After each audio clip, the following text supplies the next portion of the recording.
దేశ రాజధాని ఢిల్లీ మహానగరం కాలుష్య కోరల్లో చిక్కుకున్న విషయం తెలిసిందే. చలికాలం వస్తే అక్కడ పరిస్థితి మరీ దారుణంగా తయారవుతుంది. గాలి పీల్చుకుంటే ప్రాణం పోతుందేమో అనేంత దారుణంగా అక్కడ పరిస్థితులు మారుతున్నాయి. అలాంటి కాలుష్యాన్ని అరికట్టేందుకు అక్కడి ప్రభుత్వం చాలానే చర్యలు తీసుకుంటోంది. అయితే అలాంటి పరిస్థితి మన హైదరాబాద్కు, మన తెలంగాణ రాష్ట్రానికి రాకూడదు అని రేవంత్ సర్కార్ భావిస్తోంది.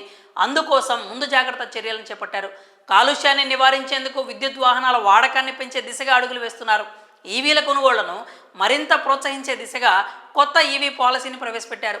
ఆ కొత్త ఈవీ పాలసీ సోమవారం నుంచి అంటే నవంబర్ 18 నుంచి అమల్లోకి వచ్చింది. అసలు ఈ కొత్త ఈవీ పాలసీ ఏంటి, దీనివల్ల వచ్చే ప్రయోజనాలు ఏంటి, అసలు ఈ కొత్త ఈవీ పాలసీ ప్రజలకు ఎంత మేలు చేస్తుంది, పూర్తి వివరాలు మనం ఇప్పుడు తెలుసుకుందాం. రాష్ట్రంలో వాహన కాలుష్యాన్ని కట్టడి చేసేందుకు రేవంత్ రెడ్డి సర్కార్ నడుం బిగించింది. రాష్ట్ర వ్యాప్తంగా నూతన ఈవీ పాలసీ అమల్లోకి తీసుకొచ్చింది. జీవో 41 కింద నూతన ఈవీ పాలసీని తీసుకొచ్చారు. కొత్త పాలసీకి సంబంధించి రవాణా శాఖ స్పెషల్ సిఎస్ వికాస్ రాజు ఉత్తర్వులు జారీ చేశారు. ఈ కొత్త ఈవీ పాలసీ ప్రకారం విద్యుత్ బైకులు, విద్యుత్ కార్లు, ఎలక్ట్రిక్ క్యాబ్లు, ఎలక్ట్రిక్ ఆటోలు, ఈవీల్లోనే టాటా ఇస్ తరహాలో ఉండే లైట్ గూడ్స్ క్యారియర్లు, ఈవీ ట్రాక్టర్స్పై ఈ ప్రయోజనాలు లభించనున్నాయి. లిస్టులో ఉన్న ఈవీ వాహనాలకు రిజిస్ట్రేషన్, రోడ్ ట్యాక్స్ నుంచి 100% రాయితీ లభిస్తుంది. అంటే ఈ విద్యుత్ వాహనాలకు రోడ్ ట్యాక్స్, రిజిస్ట్రేషన్ ట్యాక్స్ చెల్లించాల్సిన అవసరం లేదు. ఈ నూతన ఈవీ పాలసీ 2026 డిసెంబర్ చివరి వరకు అమలులో ఉంటుంది అని మంత్రి పొన్నం ప్రభాకర్ స్పష్టం చేశారు. సోమవారం నుంచే విద్యుత్ వాహనాలు కొనుగోలు చేసిన వాళ్ళు ఈ ప్రయోజనాలను అందుకోవచ్చు.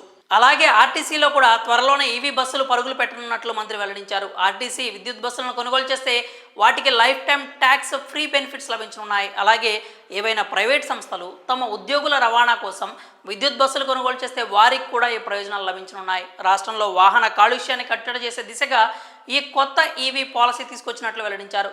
గత ప్రభుత్వం 2020-2030 విద్యుత్ పాలసీని తీసుకొచ్చింది. అయితే ఆ పాలసీలో ఈవీల కొనుగోళ్లపై కొన్ని పరిమితులు ఉన్నాయి అన్నారు. అందుకే ఆశించిన స్థాయిలో ఈవీల కొనుగోళ్లు జరగలేదనే అభిప్రాయపడ్డారు. ఇప్పుడు వాటిని సవరిస్తూ కొత్త విధానాన్ని తీసుకొచ్చారు. ఇప్పుడు విద్యుత్ వాహనాల కొనుగోళ్లలో ఆశించిన ఫలితాలు లభిస్తాయి అని ఆశాభావం వ్యక్తం చేస్తున్నారు. ముఖ్యంగా హైదరాబాద్ మహానగరం పరిస్థితి ఢిల్లీ, హర్యానా, పంజాబ్ రాష్ట్రాల మాదిరి కాకూడదు అనే ఈ నిర్ణయం తీసుకున్నామన్నారు. వాహనాల కాలుష్యం మితిమీరితే కట్టడి చేయడం చాలా కష్టమని అభిప్రాయపడ్డారు. ప్రత్యక్ష ఉదాహరణగా ఢిల్లీ మహానగరం మన కళ్ళ ముందే కనిపిస్తోంది అన్నారు. అలాంటి పరిస్థితి మన రాష్ట్రానికి రాకూడదు అనే ముందు జాగ్రత్త చర్యలు చేపట్టామన్నారు.